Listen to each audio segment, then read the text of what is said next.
Welcome to the Easy Speak Speakeasy. You've unlocked the door to unfiltered mental health and wellness conversations. Here we are. Here we are. We're in New England. Here we are today on the Easy Speak Speakeasy. Welcome. Yeah, we're in London. We are wherever we want to be. Oh my gosh. All right, we're back. We're back. Like we never left, baby. Like we never left here at the Easy Speak Speakeasy. Pretty and pink Dahyana. Yeah, hey, your host Dahyana and my lovely co-host, the OG KG. Always in black, Kristi. I am in my pajamas. I'm not afraid to admit. Listen, fall vibes. Yeah, they're just so comfy, and I need all the comfort I can get because I've got a cold that's kicking my ass, in case you couldn't tell from my voice. So, but we're going to get through today just fine. It's all just part of parental stress, you know? Exactly. And not for nothing, the way they're making pajamas these days, like True. You can go to work in pajamas and people are like, you look good today, girl. Where'd you get that outfit? The pajamas are Zoom ready for show. Yeah. Ever since COVID, like pajamas have definitely stepped up. I remember when we were doing our lunch and learns during COVID, and there was that mom that came on. She was such a warrior. And she was like, after the lunch and learn was over, she like hung back with us and she was like, okay, ladies, this is my bathrobe, but I've learned to doctor it up with earrings and a scarf. I was like, correct. It looked like a cardigan. It looked fine. Totally. Nobody knew. I was like, you about to run a boardroom, girl. So true. I love the no pressureness of having to get dressed working from home. That is, man, I'm never going to give it up. Never. You really are attached to it. Oh yeah. It's hard to get me in person anywhere. I have to be in the Boston office for my company in like a couple of weeks, and I am already dreading it. Like, it's just 2 days. I agreed to it months ago, but I'm like, every day I'm like, maybe I don't really need to go. Maybe I'll just have them Zoom me in. Like, what's the difference, really? You should definitely just get a hotel room and stay over. That's a good idea, actually. A little staycation, self-care situation. Yeah, that is a great idea, because half the battle is like, I told them, don't expect me before 11 because I'm not trying to sit in Boston traffic. Like, that is the worst part of it. Both ways, on the way there and the way back. It's just so exhausting. And it's only getting worse. Like, there's no good time to go into the city. It used to be like on the weekends, on Sundays, like Sunday mornings. No, it's still traffic, like crazy amounts. So yeah, that's a great idea. If you're not from Boston, don't come here. And if you come here to go to school here, that's fine. You could stay for 4 years, then you got to go. Right. But don't bring your car. Don't bring your car. Don't bring your car. There's no Harvard Yard. There's nowhere to park anyway. Yeah. Except the parking lot. That's the highway. You'll be parked on there forever. It's so true. I love when we let go of our training voices and let our Boston flags fly. Let them fly, baby. Let them fly. Oh my gosh. I do love being from here, I gotta say, but also the traffic sucks and I'd rather just be in my house. So yeah. Hotel. That's a great idea. I really am gonna consider that. Like, why wouldn't I? Right.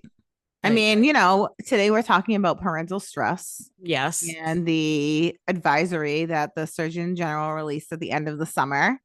And like, this is one of the things that you can do if these kinds of things come up. Like, it's important that we think of ways that we can combat parental stress at each and every turn. This is a perfect example. It's true.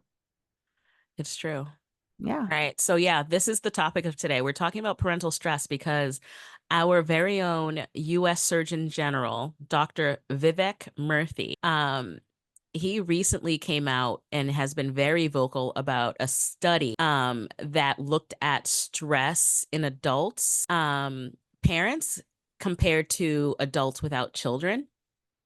And they found essentially that people with children are significantly more stressed out, shocker, So surprised. than people Sips drink without children. And like anybody who's a parent knows, like, duh. Like, I just love hearing people who don't have kids be like, I'm so tired. I'm like, are you? Are you tired? Are you?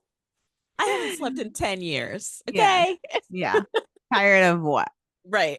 Because once they're here, you don't ever sleep the same way. But anyway, we have plenty of commentary for this. But I think the first thing to kind of kick us off, let's hear from the Surgeon General himself. He was on Good Morning America discussing these findings and all of the different factors that he feels kind of go into why people are experiencing this level of stress. So I am going to share my screen.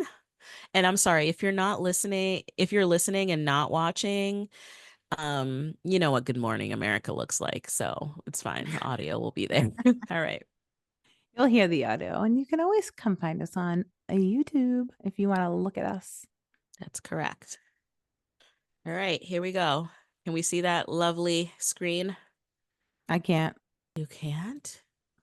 There we go. Ah, here we are. Okay. I'm gonna hit play now. Woohoo. 48% of parents say most days their stress is completely overwhelming, and that number drops to 26% of adults without kids. Now, as the new school year begins, the U.S. Surgeon General is issuing a health advisory on parental stress. Here to discuss is the U.S. Surgeon General and father of two, we should point out, Dr. Vivek Murthy. Thank you so much for being with us. Of course, glad to be with you today. You have been very vocal about mental health with children and adolescents. Now you're issuing this advisory specifically geared towards parents. What is going on? Well, one of the things that I realized early on in my tenure as Surgeon General was that we were living through a mental health crisis in America, and it was one that was hitting our kids particularly hard. But as I traveled around the country and spoke to families across America, one thing became very clear. It's that parents were struggling too. And we cannot address fully the youth mental health crisis without also recognizing that parents' mental health impacts the mental health of kids. And right now, millions of parents are struggling with overwhelming amounts of stress.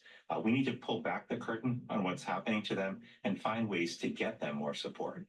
Dr. Murthy, what do you think is driving these numbers and this disproportionate rate of loneliness among parents? Yeah, so the numbers are deeply concerning. It's one about how many parents are overwhelmed by stress, and nearly half of parents are saying that most days their stress is completely overwhelming. But the loneliness numbers are also surprising and striking, which is that 65% of parents are saying that they struggle with loneliness. And that number actually goes above 75% if you talk to single parents. And so both of these contribute to the major stresses parents are experiencing. But here's where it's coming from. They are the old stressors that parents have always had to deal with, worrying about safety, worrying about how to manage the stress of the teenage years, dealing with many, many sleepless nights, which I can attest to as a parent myself. But there are also new stressors. Parents today have to worry about how to manage social media and phones for their kids, which is a major source of stress. And the loneliness epidemic, the mental health crisis that's hit kids particularly hard, is a major source of stress in parents' lives. When you put these together with the fact that many of us have frankly lost our villages, we don't have the kind of supports that we may have had in the past.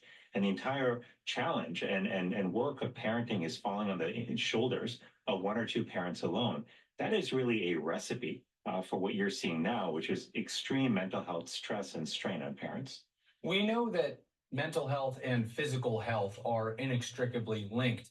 So what impact is this having on parents' physical health? Well, we do have a lot of evidence now that stress has negative effects on your health, physical and mental. And it's not that all stress is bad. If you have small, manageable amounts of stress intermittently, that can actually help build resilience. Think about when you go to the gym and you put physical stress on your body by lifting weights or working on the treadmill, the elliptical.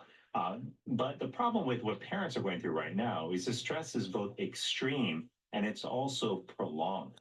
And those two things together can actually lead to both bad physical and mental health outcomes. I should just say, though, that it's something that parents, I suspect, can relate to, many parents, which is that All of this is being accelerated by this culture of comparison that we are living in, where we are constantly looking at what others are doing online on social media, and we're judging ourselves. We're saying, hey, we're not doing enough as parents. So-and-so is doing that for their kids. So-and-so is involved in many extracurricular activities. Should my kid be doing that as well? And that constant comparison just adds extra stress and weight to parents and makes them feel like they're falling short. Well, and then you hear so much from grandparents, right? Like, well, we did this by ourselves and it was okay. Are you saying something is different now for this group of parents? One thing is just very clear, though. In the advisory, I lay out solutions that we have to take, and those solutions have to be preceded by a broader cultural shift that we make in our country to recognize that parenting is invaluable. It's important to all of us, affects all of society.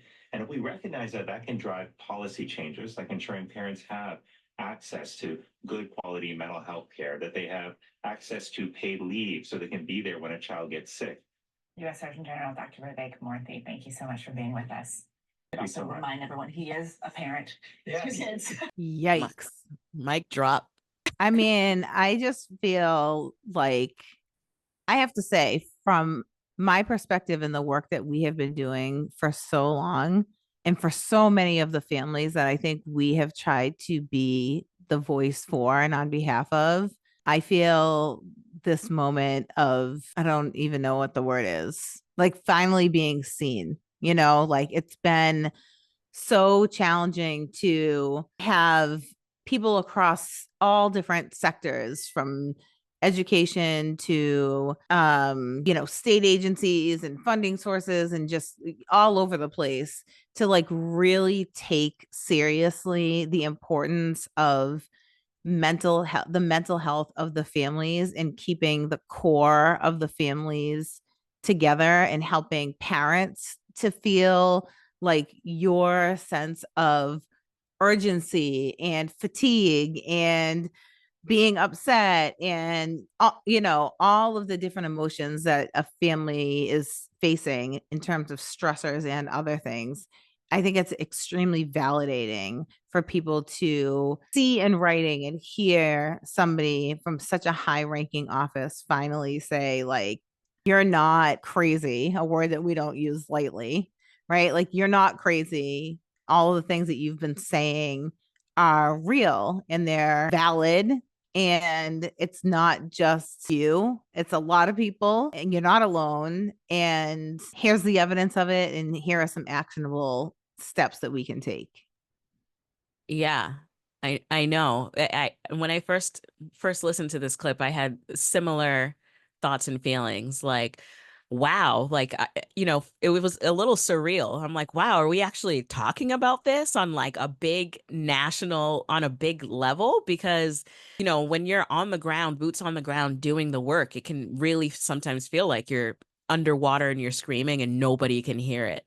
And I think a lot of people who are dealing with this feel that way in their daily lives. Like when he mentioned the 65 to 75% of parents felt that immense sense of loneliness in raising their children, like to me, that is so telling of like where the core of the issue is that it's so isolating, especially when we're talking about mental health issues and challenges, and that isolation, and we've talked so many times about stigma, it comes up almost every episode, but stigma goes hand in hand with isolation. People don't feel like they can talk to anyone about this, right? And then like, I'm just thinking about like our past podcast with the warrior moms, and you've talked about this yourself as someone who's gone through this, raising a child with mental health challenges, is that like people who are supposed to be a part of your village end up oftentimes being the people who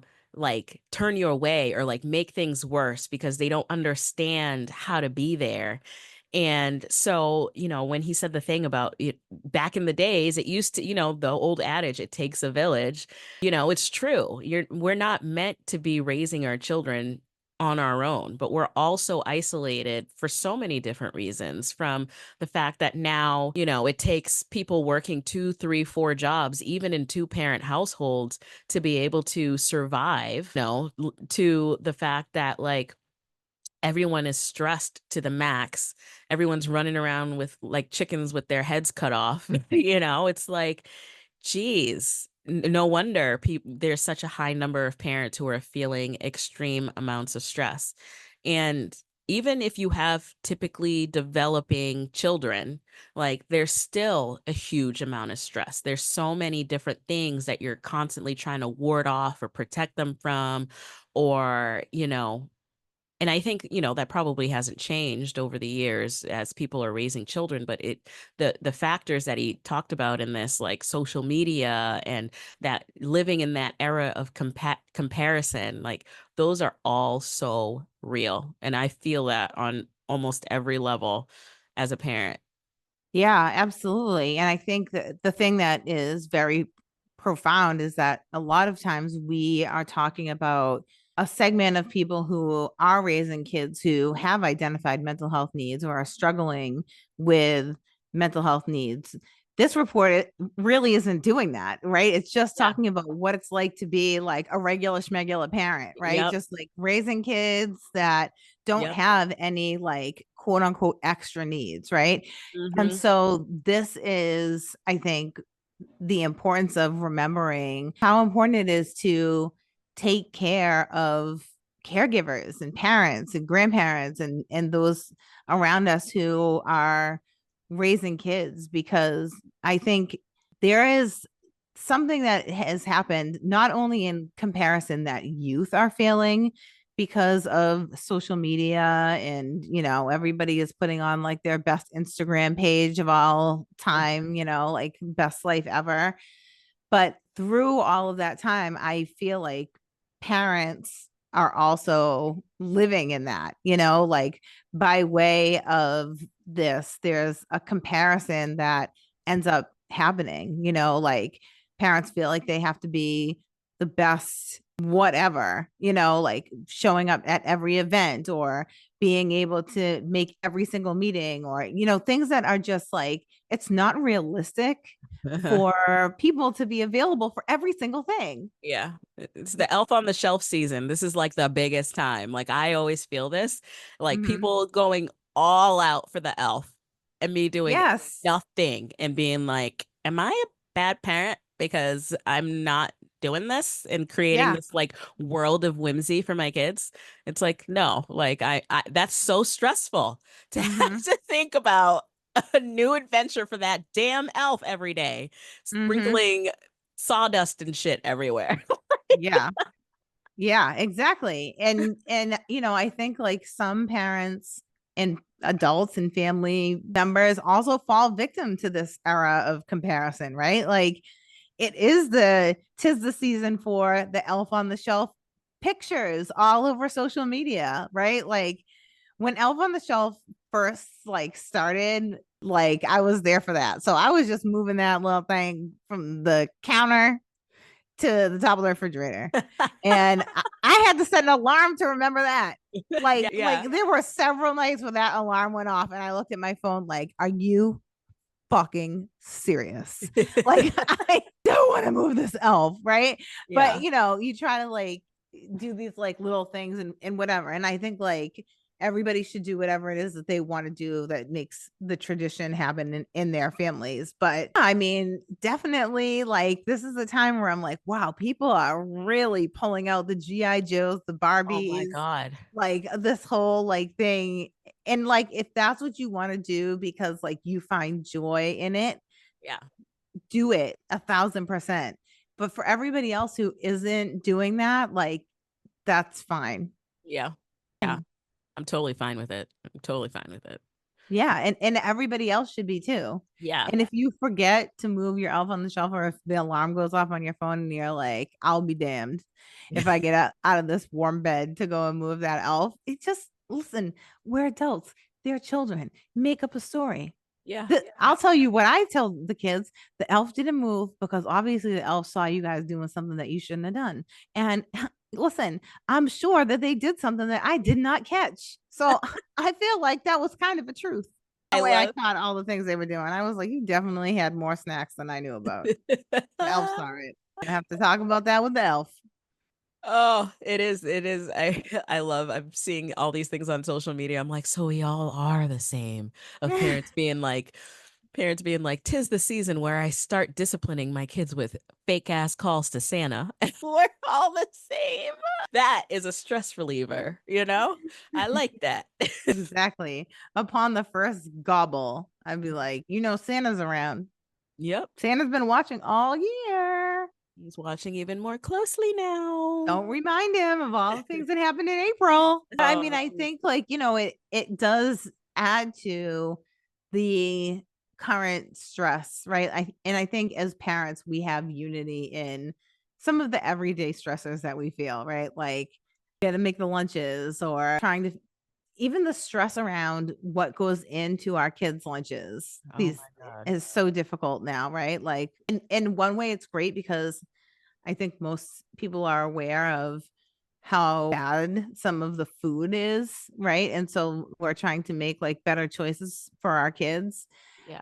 But then there's also like my dog's being naughty. Parental stress dog edition.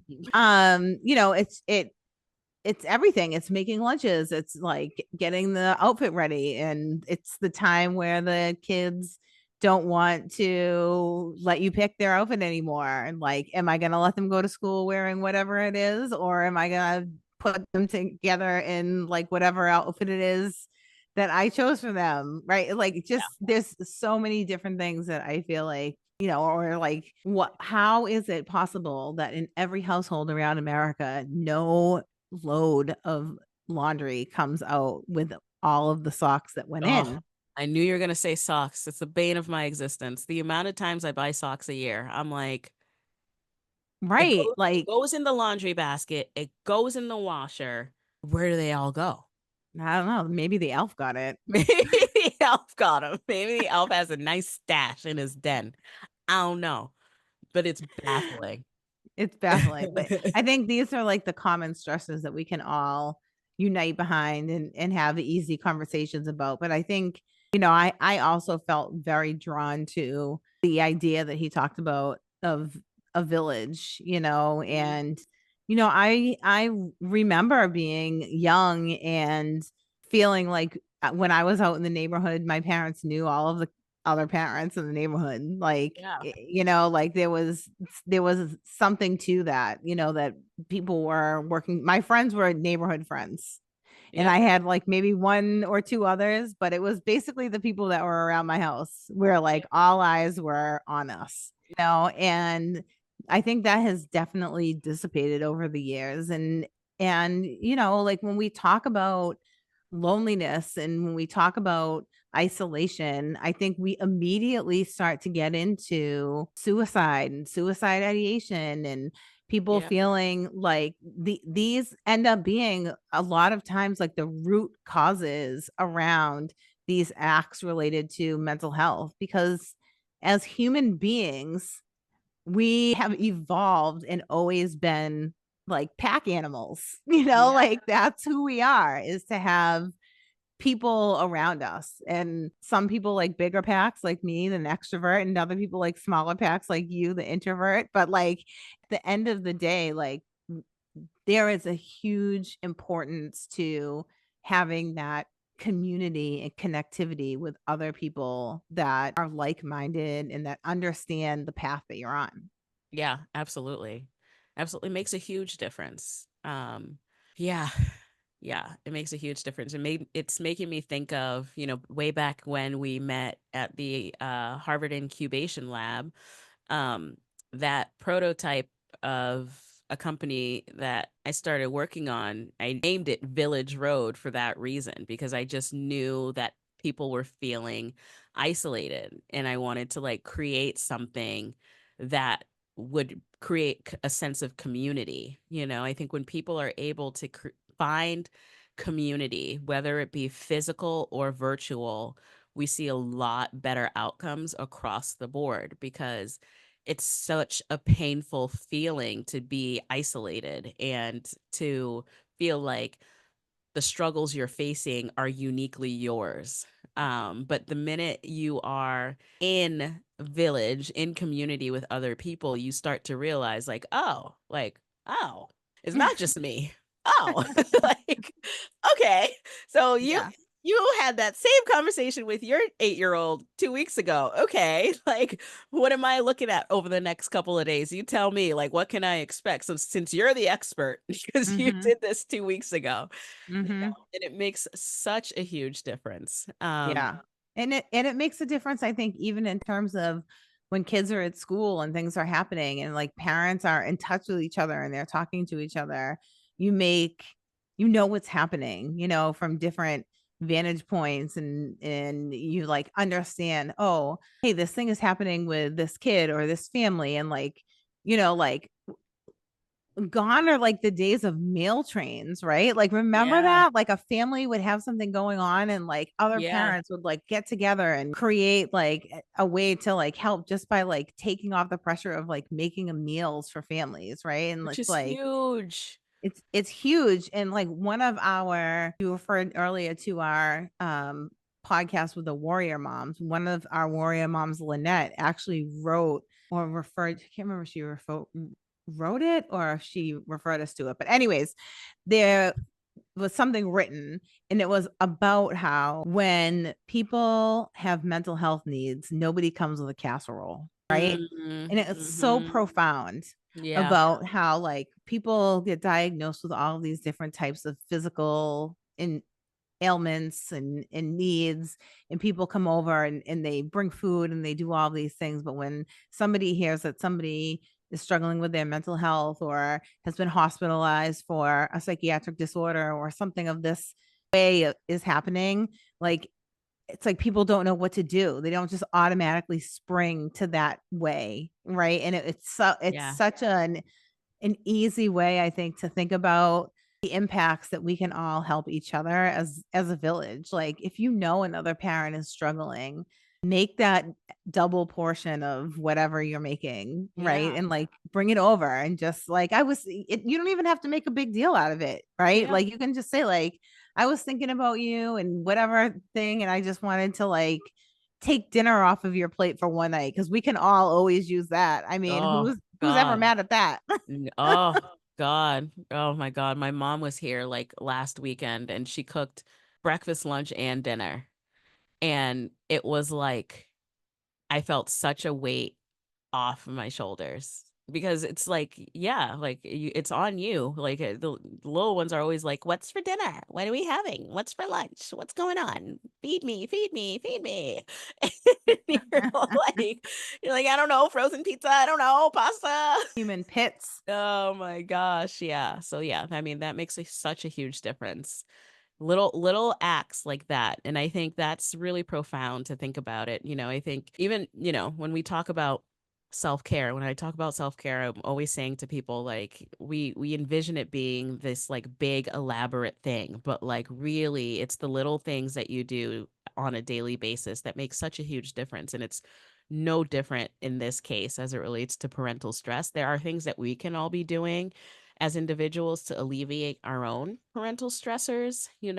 I think some of the things he talked about, like that comparison culture, is something that we each as individuals have the power to be able to disconnect ourselves from, which takes a lot off of our plates in terms of, there's that saying, comparison is the thief of joy, right? Like, totally. which is so true, right? Like, if you're just like doing your thing and you're in your own lane and you're doing what feels right for you and your family, and you're confident in that, it's a very different feeling than like constantly looking over and like checking to see if the thing you're doing is like good enough, right? Because it's never, the needle's always moving. It's never going to be good enough if you're comparing yourself.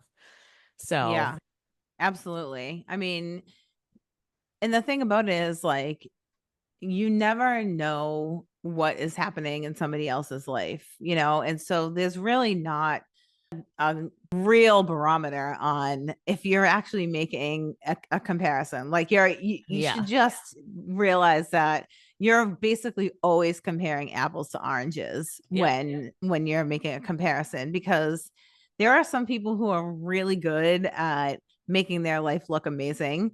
And there are some people who are super honest about the fact that their life is not amazing, right? And they're just full out like honest about whatever it is. And then there are people whose lives are actually like amazing based on whatever your definition of amazing is. Right. And I think that is the thing, right? Like remembering that standards of happiness and standards of what well-being looks like are so specific to each individual. Like what makes me happy is not necessarily what makes you happy or makes my mother happy or my cousin happy, right? Like everybody has a different gauge on what happiness means, which I think like we always talk about when we think about The Secret, the book The Secret or the movie The Secret. It's like there's always enough for everyone because everyone doesn't want the same thing. Everybody doesn't want the Porsche. Everybody doesn't want the mansion, right? Like there are people that love to have a beautiful garden or love to have, you know, just Sunday dinner with their families, right? And like these are the things that make their life feel complete. It's not about, you know, how Instagrammable their moments are. It's so true. It's so true. And I think, unfortunately, a lot of people find themselves kind of like it's a challenging process to disconnect from that comparison mentality because it involves, and I'm going to get a little cliche here, but it involves like finding yourself in that process, which is not an easy thing. And that process looks so different for everybody. But finding and identifying what truly makes you happy, what you would like to see out of life, and taking actionable steps to manifest and to make that life come to fruition is not the easiest thing to do, especially if you've been, and I think a lot of people who have grown up with social media, like we're seeing it in our younger generations, you know, like I was kind of right on the cusp where like I had dial-up internet and like AIM, and like I didn't have social media on my phone until I was in high school, you know, and so I had a little bit of life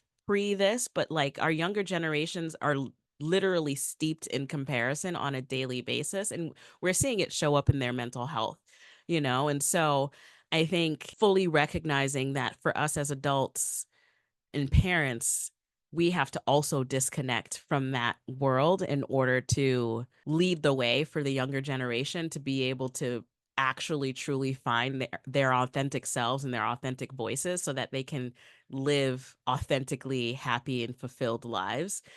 And it's easier said than done because it's all over the place. But I think we're catching on as a society. You know, I forget which country it was. I was listening to the news the other day, but they're moving to ban all social media for anyone under the age of 16, I think it is, which I was like, that's amazing. Like, if we could get to that place universally across the board, across the world, I think we would make such a huge difference in all of our lives if we could just allow people to develop a sense of self before they lose it to comparison.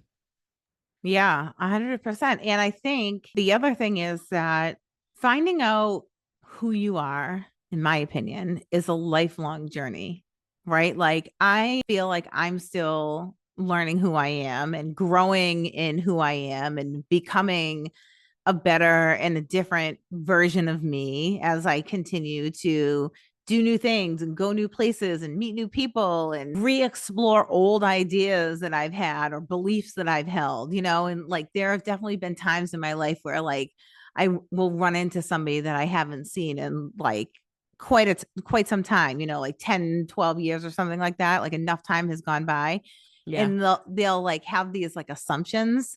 And I'm like, wow, I am no longer the person that like you remember me as, right?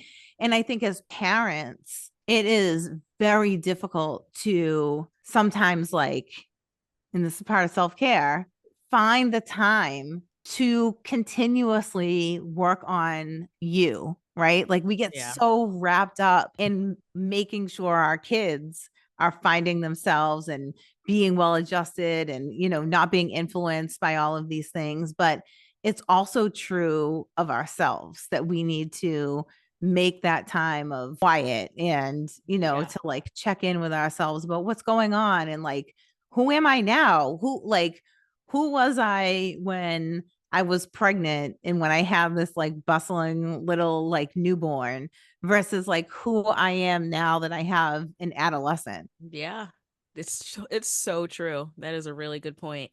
You never stop growing and changing and evolving. That is so true. Yeah, I mean, you think about like, you know, my daughter's 25. 25. Like, Oh my do you know God. what a different person I was 25 years ago?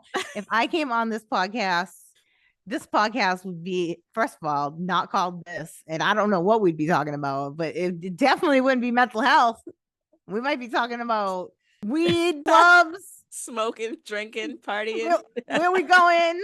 Who the hug guys are? Like, you know, like I was such a different person, you know, at that time. Like, yeah, I would get in 25 years ago. I was getting in my car, bumping my music as loud as possible to like Biggie and Tupac and like thugging it out. And I wasn't coming home till like 4 a.m. And like now I'm like listening to audiobooks when I'm driving. What a transformation. It's like, you know, like you get so busy that like being a parent that like I think sometimes we forget to like stop and be like, damn, I've done a good ass job of evolving. You know, like I've like through the course of being a parent and a significant other and the different work experiences that I've had and learning how to advocate for my kid and like paying attention to my own mental health and going to therapy and like all of the different things that we do, right? Like as we grow in the world, like I've become somebody that my kids can look up to. I've become the boring mom proudly.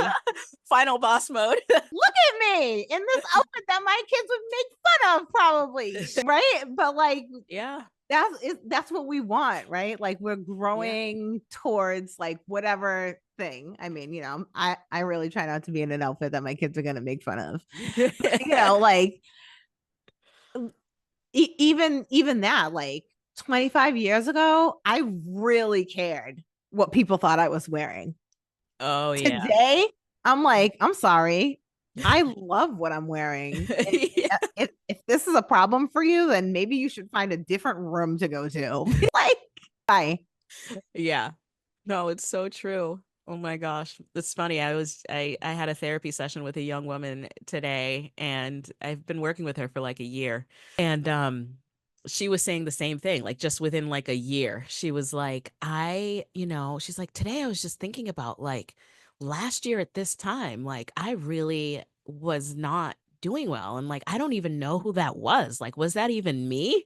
And it's like in a year, right? Like now imagine like, and that's just her being a kid, right? Like imagine the amount of evolution and growth that happens as you're exposed to more things. You have more experiences, you have more responsibilities, you're testing the boundaries of your own resilience by just living life, whether you like it or not. Life is going to throw shit at you. You're going to be tested and you're going to evolve and change as a result of those experiences. So, I think as we're talking about parental stress as a thing, it's on the surface and with the study, it seems like, and what we've been talking about, it seems like a really bad thing, and it is, right? Prolonged high levels of stress are not great for us. But I always like to see these things as opportunities for growth, as opportunities for change, and opportunities for big change, right? Like when stress at the end of the day is energy. It's energy that's coursing through our bodies and it's wreaking havoc and not a positive way. But if we can recognize it as such, as energy, and if we can decide how we want to direct that energy, we can really make a huge difference in what our life looks like and what our life feels like. right? So like take that stressful energy and use it to manifest the life that you want. And I know that is a lot easier said than done, but I believe everyone can do it as long as, like you said, we take a minute to like sit, quiet, reflect, understand where we are, where we've come from, where we're looking to go, and make a plan. And, you know, sometimes the village isn't the one you're born into. You have to create your own village. You have to go in searching for it. But if you're looking for something, you will find it. And, you know, I think everyone has the ability to overcome the massive amounts of stress that we're under. I don't want people to feel like it's inevitable, right? Like we've listed so many different reasons why everyone is stressed out. And some of those reasons really aren't under our control, but we can always, always, always control how we react to the things that we can't control.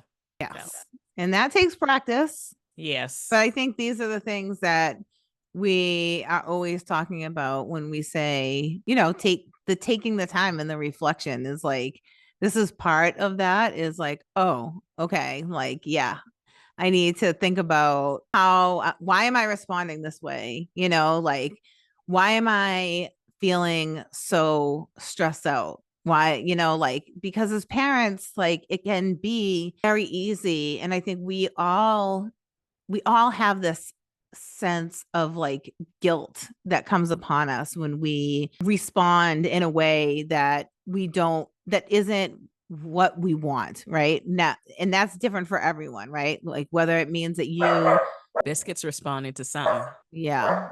Sorry. No, it's okay. I don't know what's happening. He sees something. Biscuit's not down with the stress. Biscuit's No, like, he's yeah. not. I love when he growls. He's that little thing. I'm My like, dogs are hearing him. They're starting to do the woof, woof. Oh God. We're about to have a chorus. This is gonna be a fun edit. Yeah, no, it's fine. It'll be easy. CapCut makes it so easy, by the way, to edit.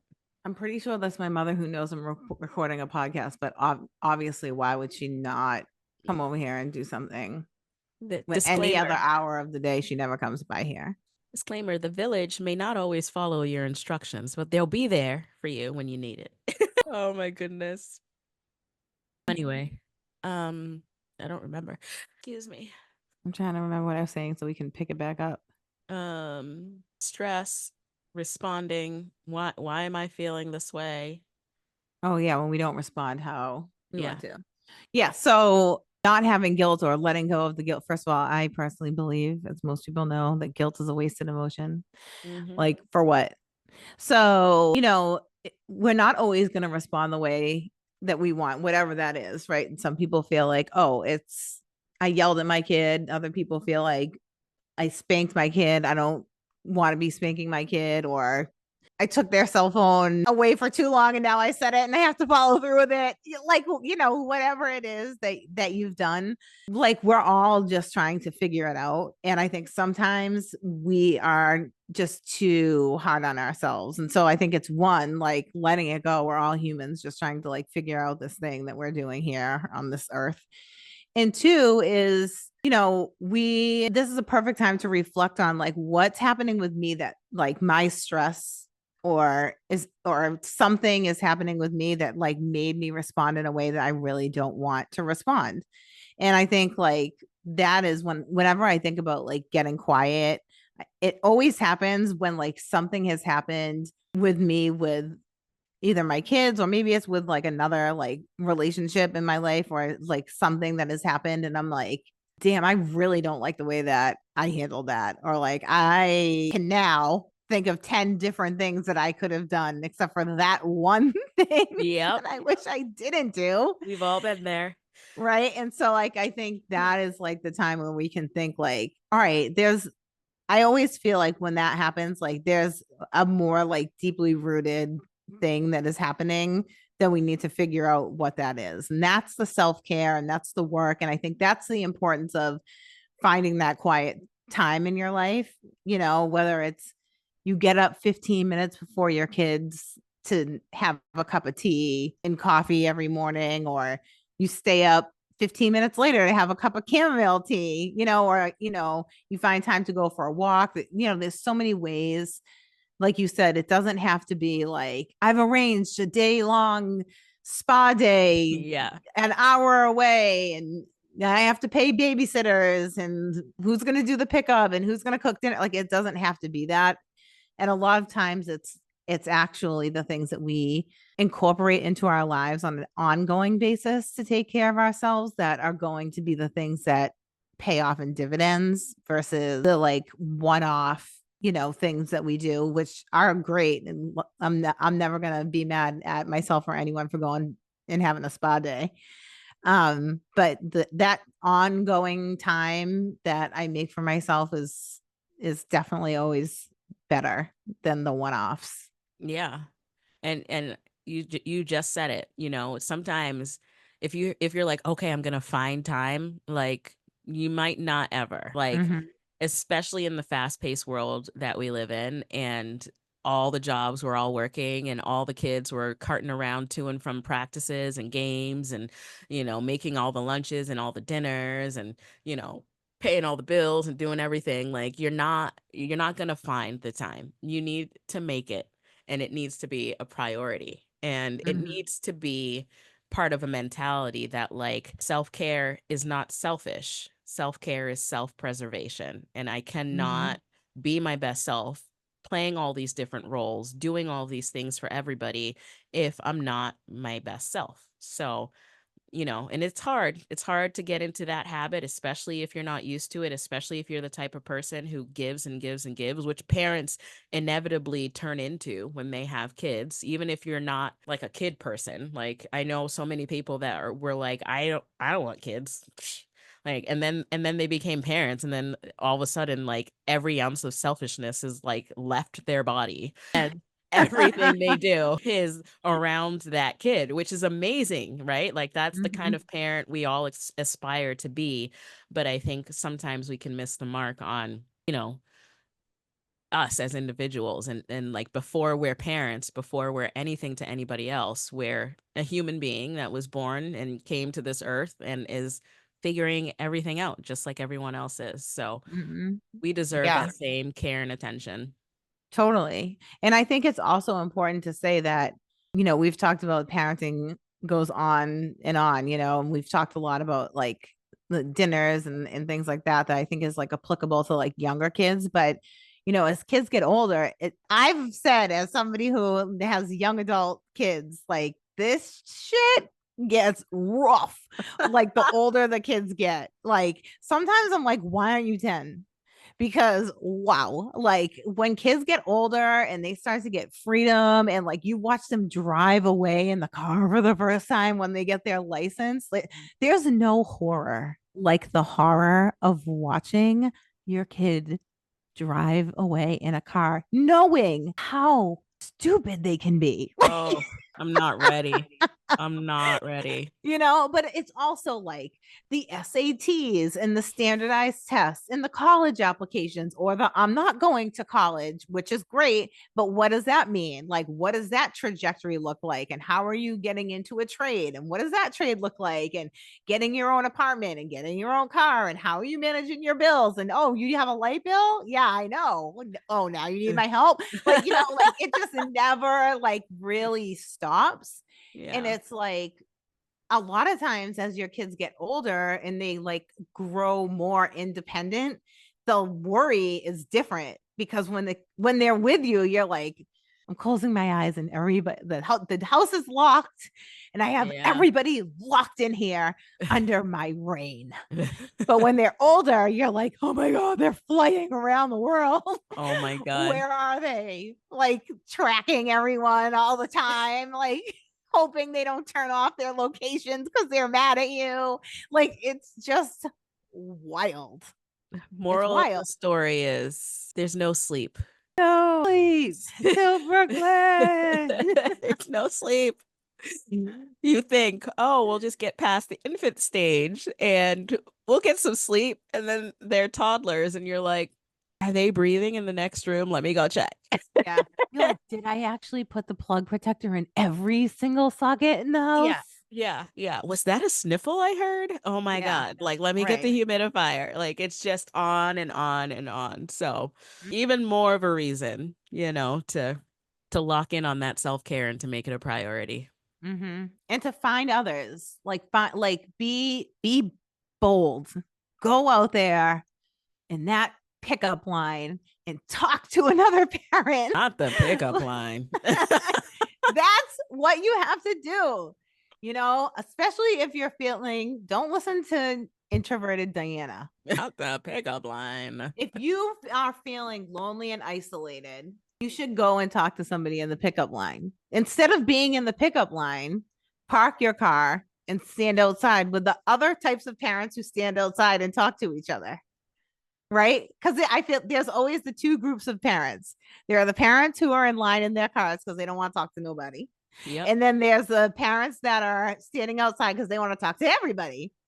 And so if you feel lonely and isolated and overwhelmed, you should get up and go stand and talk to your kids, other parents, teachers, like whoever, or maybe just stand out there and listen for a little bit to like what other people are talking about and be like, those aren't my people. Those aren't my people. And then like mosey into the group that are your people, because it is important to find, I think, a group of people. And maybe it's not in person. Maybe it's a Facebook group. Maybe it's finding an online group, or there's lots of different ways to connect. There's apps, there's, other ways to be able, there's this podcast. But yeah, I think there's lots of ways that you can take action, and as outlined in the Surgeon General's report. It outlines like what government, I'm just scrolling through, like what governments can do, what employers can do, what communities and organizations and schools can do, what health and social service systems and professionals can do, what researchers can do, and then what family and friends can do. And so like under the family and friends, because I feel like that's a lot of who listens to us, is offer each other practical support, connect with other parents and caregivers in your life on a regular basis, and learn about the mental health challenges of other parents and caregivers that they're facing. And I think also for professionals, helping families to prioritize preventative care and to screen parents and caregivers for mental health conditions, which I don't think always happens. I think sometimes pediatricians miss the mark on this, which is something that we've talked about a lot. And then offer partnerships with other types of community organizations that are doing work around mental health. And the other couple of things are recognize parents and caregivers who are at higher risk for mental health conditions, and support interdisciplinary partnerships between primary care and mental health professionals, which is 100% up our alley. If that's something that you want to do, please hit us up, because that is like the creme de la creme of like everything that we stand for. Yep. I mean, I spent a couple of years working in a health center that was piloting behavioral health integration into primary care on the pediatric unit, and it made such a huge difference. Such a huge difference. We talk a lot about like mothers who just had babies and postpartum, but we were able to screen people for lots of different things at all different trajectories of life, all different developmental stages of the kid, and able to get people the help that they needed right then and there, which is huge. With mental health, it's always a ticking time bomb. If you can get in there and provide treatment, people are so many more times likely to have better outcomes. And I think it's definitely part of the reason why we created Pinnacle Partnerships and why this podcast exists, is because we know that when people get the right help at the right time, when people are seen, and when people, the things that people are struggling with are recognized and the right solutions come before them, it makes a huge difference. And the rippling effects across our society are huge and sustaining, and makes such a huge difference. So yeah, this Surgeon General knows what he's talking about. You know, he's been talking about children's mental health issues for a while, but you know, bringing this aspect of it to light, I think was huge. And I'm just happy that more and more people are paying attention now. So yeah. I even mentioned to a friend of mine earlier that this was a topic that we were going to be talking about. And I just said, oh, parental stress. And she would said, oh, yeah, the Surgeon General released a report on it. And I was like, oh, this is great. Like, people know. This is wonderful.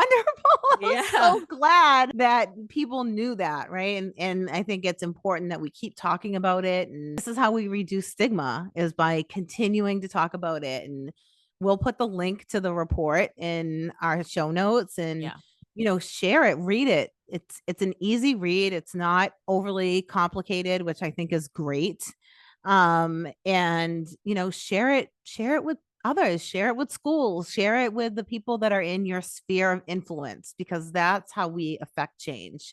It doesn't have to be that we're trying to get to the highest levels of wherever. Like, sometimes the best work that we can possibly do to support ourselves and the people around us is just working hard within our own sphere of influence. Absolutely. It makes such a huge difference.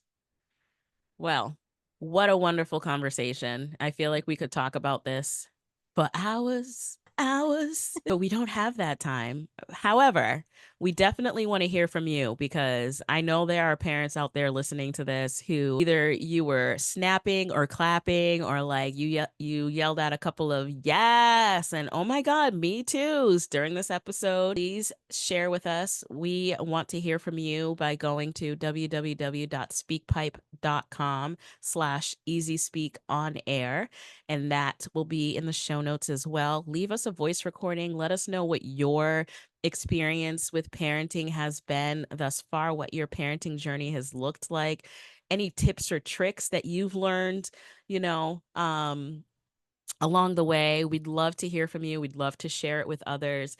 And, you know, we're trying to build a community here too. We want people to feel like they can get their questions answered and that they can have their voices heard. So please use us as a platform and go to speakpipe.com/easyspeakonair to talk with us. Yep. You can lay it on us what your stressors are. We can, you know, if you feel it, somebody else is feeling it. And 100%. a whole bunch of people leave us messages and say, hey, this is the thing that's the number one stress for me right now. Then that's a great way for us to be able to have a podcast on it, maybe bring in an expert to talk through that as a guest. So, you know, one of the things we always want to be doing in informing this community, as Dahyana said, is continuing to bring unfiltered conversations and getting at the root of the problems that we're facing every single day, so that we are all feeling happier, healthier, and achieving whatever our version of wellness is every day. Absolutely. And speaking of spheres of influence, please do not forget to rate, subscribe, review, and share by telling a friend to tell a friend about the Easy Speak Speakeasy, your go-to unfiltered mental health podcast, because where else are these conversations happening in the world? I'll wait. Literally, share like you care. Share like you care. Duh. Duh. And stay tuned for our meditation minute so you can find some time to de-stress today. Yeah. Have a great day. Bye. Bye.